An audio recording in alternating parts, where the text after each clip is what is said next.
What's up guys? So basically this video is going to be about a prominent behind the scenes group in a lot of Gears games, the Dragonfish Adventure Club.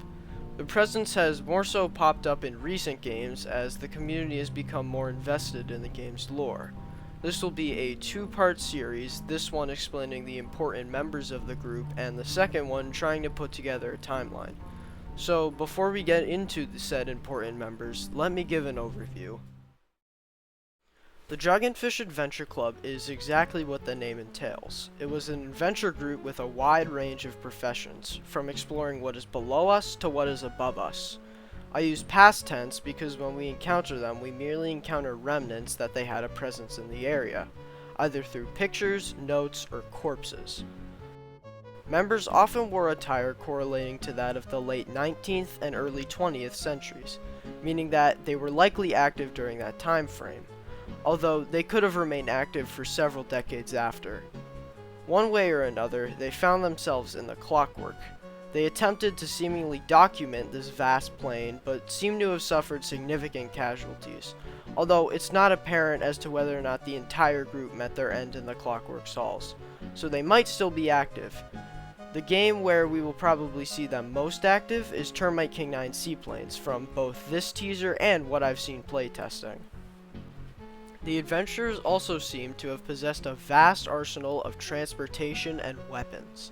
They had boats, planes, and cars. We don't necessarily know what type of guns they used, but thanks to this journal and Lavender Ledges, we know they shot 303 rounds. So I'd guess the Lee Enfield, as that's the most popular gun that chambered those rounds. They also seem to have had Webley revolvers as a sidearm, which would also make sense because they are both British manufactured. Their weapon usage also lines up with their time frame of activity, as 303 rounds largely were replaced by 7.62 NATO rounds in the 50s. A quick theory I want to bring up that I think makes logical sense is that the Dragonfish Adventure Club was founded by World War I veterans. It would explain why they had access to and experience with all this equipment, and would explain the lifestyle choice. Veterans often have a hard time going back to civilian life, and I think this was the case for the adventurers, choosing to keep the invigorating lifestyle, but presumably in a less bloody field of work. Now, one more thing before we move on. Let me quickly talk about a misconception people have so that I can quit annoying people by correcting them on it. The Dragonfish Adventure Club is not Termite King 9's contractors. Termite himself has actually stated that the contractors have no presence outside of strict construction. So if you're going like, wait, why are Termite and Dr. Hauser a member of both groups? I don't really know. I honestly think they're just two different versions of them, and that strict construction is like in an alternate universe.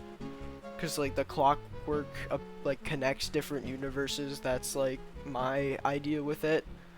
Also remember that strict construction came out like before the quote-unquote revolution of Gears, with like Starlight Monument and the Dragonfish Adventure Club being things.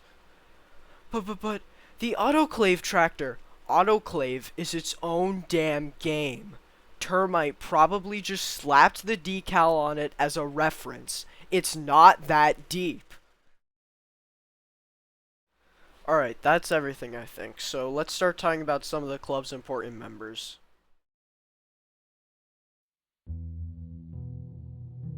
This is obviously an in-universe version of the main developer of Gears, Termite King 9.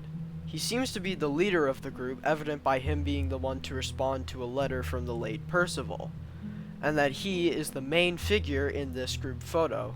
He seems to have taken part in Musty Old Tomb, probably being the one to kill the sandworm, as he's holding a gun.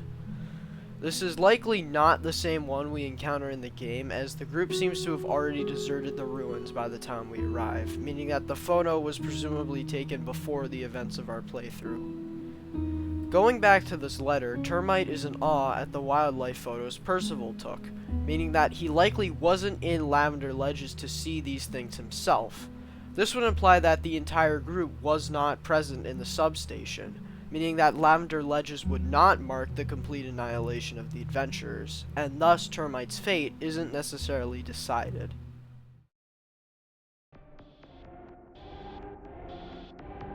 Okay, this guy. Alright, please don't murder me for saying this, but I don't really think John Gears is canon. I know. I don't think the name is canon. I think that he is a member and that there's somebody who actually looks like that, but I don't think they would actually be named John Gears, because that's just kind of like a meme. I don't know. Just please don't kill me. Dr. Hauser is, in my opinion, the most interesting Dragonfish member. Despite his fear-striking appearance, he's actually just a psychiatrist. Before I get into what that means, let me take a second to talk about a recurring type of character, the madman. Becoming a madman is a phenomenon that one can succumb to while adventuring through the Clockwork. Madman is a synonym for insane person. What type of doctor treats insane people? Psychiatrists. Madman is very interesting because it seems to have, like, stages. There are some madmen that possess sentience and coherence, while there are others that are just full of blind rage. We don't necessarily know how one contracts it. It could just be a disease or, like, a mental illness brought on by countless expeditions in the Clockwork, or it could even just be a metaphorical indicator of somebody going insane. Dr. Hauser seems to think it's a kind of contagious infection, which would explain why he wears the gas mask. He also isn't afraid to get his hands dirty. While Survive the Doctor might not necessarily be canon, it shows Hauser trying to hunt down a madman player, presumably to stop what he thinks is a contagious infection. As for Hauser's fate, we can actually find him by going to the 4th floor in this building in Tan Cityscape. I'm not sure what he's doing, but he's here, presumably alive.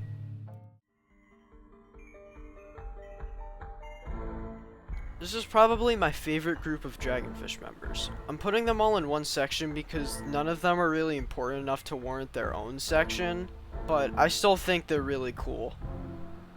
This group set up camp at a house by a lake. I'm not sure if they built this or the Gladers did, but either way, it explains the other houses around the map, possibly other bases of theirs. Speaking of Gladers, they seem to have held out against an attack by them by the time we arrive, even killing a Griever in the process. If you watch Maze Runner, you'll know that's a big deal. According to this note left behind by this Raymond guy, who I can only assume is this person, they fled the base shortly after. Clearly in a rush, as not only did they leave behind the things they were researching, but also this guy's prized possession of a plane. The note states that they haven't sustained any casualties, but if we keep playing, we'll realize this isn't true. The pilot guy, having succumbed to being a madman, has made his last stand here.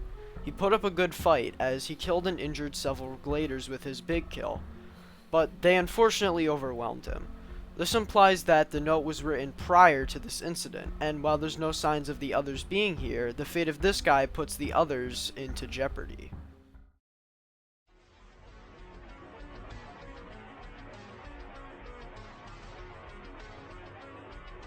In a somewhat recent revamp of Dusk and Desistance by Vord Hosbin, we can find evidence of somebody being here before the player, and with enough digging, we can find said person. This is the Mountaineer. He has been stabbed in the head by his own pickaxe. While it isn't self-inflicted, we don't know what killed him. He has this note with him claiming that, quote, "the stars lied to us." My guess is that Dragonfish had an encounter with Starlight Monument, or at the very least something related to it, and that's what prompted them to investigate this place. But it seems that curiosity has once again gotten a member killed. Oh, also, this isn't really related to Dragonfish, but Duskin is apparently a completely different substation than Blizzard Bypass. Just thought I'd share that. Yeah, the Mountaineer is a awesome way to provide some world building and hint at something lurking in the substation that we have yet to see. Good job, Vord Hosbin. I am sorry that this section wasn't very long. There will be a whole video dedicated to Starlight and all its related stuff eventually, I swear.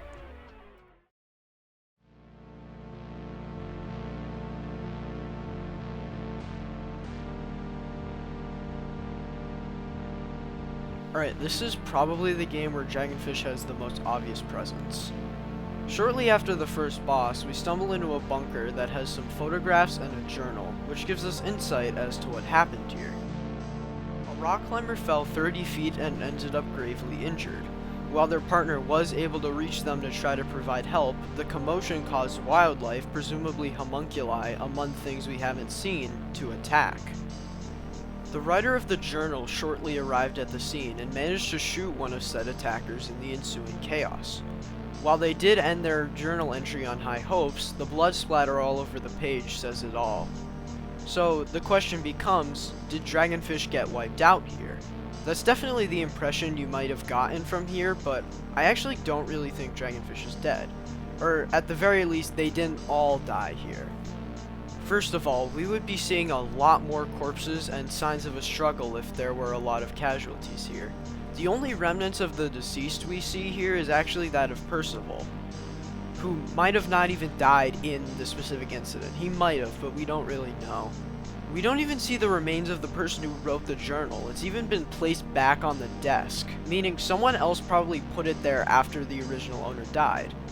We also know that all of Dragonfish wasn't in Lavender Ledges, as we discussed with Termite's letter, and the existence of the Mountaineer even shows that Dragonfish had multiple operations in different parts of the Clockwork. So, this is what I think happened during the incident. The climber falls, and her partner shows up to help, but the hostile creatures have already arrived. I don't think they would die, however, as the journalist, and potentially some other members, shows up to shoot one of them. Unfortunately, while the journalist attempts to document what just happened, he's 200 pumped by a homunculus. The survival of the climbers would then depend on if other members were there with the journalist. For example, Percival might have also been a casualty of this incident. He might have shown up with his camera to document the behavior of the wildlife and then proceeded to get beaten into a bloody pulp. I think that after this incident, Dragonfish decided to pack it up and leave the substation, probably in a hurry similar to Terminal Calculation, which is why we don't see their base ransacked by the time we arrive. And yeah, it's definitely possible that the entire chapter was wiped out, but we know from Terminal Calculation that Dragonfish can hold their own, at least to some capacity. So while I might be wrong, I don't think it's unreasonable to assume that Dragonfish isn't as dead as it may seem. Alrighty, so that's gonna conclude it for this video. Thank you guys for watching, and thank you for being patient. I know this took way longer than it should have, because, you know, I have other interests and I want to pursue them too, such as game making, which is the reason this took so long. I wanted to make a game, and yeah, the part 2 will hopefully come out soon. It really just depends on how I feel. Although I might have to make a part 1.5, because it seems like they're cooking up something for the Enchanter's Turnpike update. But only time will tell, so I will see you guys when I see y'all.